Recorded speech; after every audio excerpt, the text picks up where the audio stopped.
នៅលើលោកនេះគ្មានអ្វីពិបាកជាងការចាប់ផ្ដើមទេហើយក៏គ្មានអ្វីអស្ចារ្យជាងការចាប់ផ្ដើមដែរចាប់ផ្ដើមជារឿងដ៏លំបាកបំផុតសម្រាប់មនុស្សគ្រប់គ្នាហើយបើគ្មានការចាប់ផ្ដើមក៏គ្មានអ្វីគ្រប់យ៉ាងដូចសពថ្ងៃនេះដែរនៅពេលដែលអ្នកចាប់ផ្ដើមលក់ដំបូងសូមកុំខ្លាចគេសើចត្រូវចាំថាអ្នកសើចគឺបានតែសើចទេហើយឲ្យគេសើចអ្នកសិនចុះព្រោះពេលនេះគេអាចសើចអ្នកបានប៉ុន្តែនៅពេលដែលអ្នករីកធំជាងនេះគេសើចអ្នកឡើងបានហើយត្រូវចាំថាអ្នកសើចក្រោយគឺលឺជាងអ្នកសើចមុនចេញលក់ដំបូងកុំខ្វល់រឿងខ្មាស់គេសំខាន់ស្រឡាញ់អីធ្វើនឹងទៅប្រឹងធ្វើប្រឹងបដោតប្រឹងផលិតលុយចេញពីមុខរបរទាំងអស់នោះត្រូវដឹងថាគេអាចមើលងាយអ្នកបានប៉ុន្តែមនុស្សទាំងអស់នោះមិនមកចិញ្ចឹមគ្រួសាររបស់អ្នកទេពេលចេញលក់ដំបូងកុំខ្វល់រឿងគូប្រកួតប្រជែងធ្វើចិត្តឲ្យធ្ងន់ពេលខ្លះទីផ្សារគឺអយុត្តិធម៌ខ្លាំងណាស់សម្រាប់យើងហ៊ីវកូក៏មានច្រើនអ្នកលក់កាច់កុងក៏មានច្រើន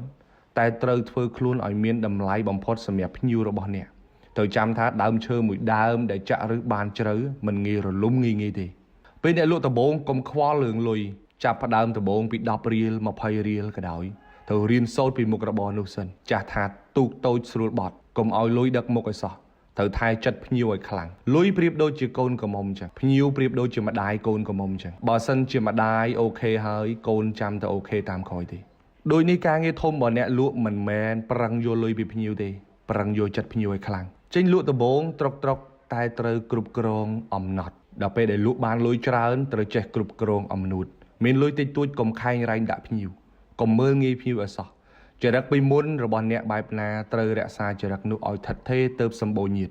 ត្រូវចាំថាទោះបីជាអ្នកមានលុយច្រើនប៉ុណ្ណាក៏ដោយក៏លុយទាំងអស់នោះវាកើតចេញពីអតិថិជនរបស់អ្នកទាំងអស់ដាច់ខាតសូមកុំមើលងាយភ្ញៀវរបស់អ្នក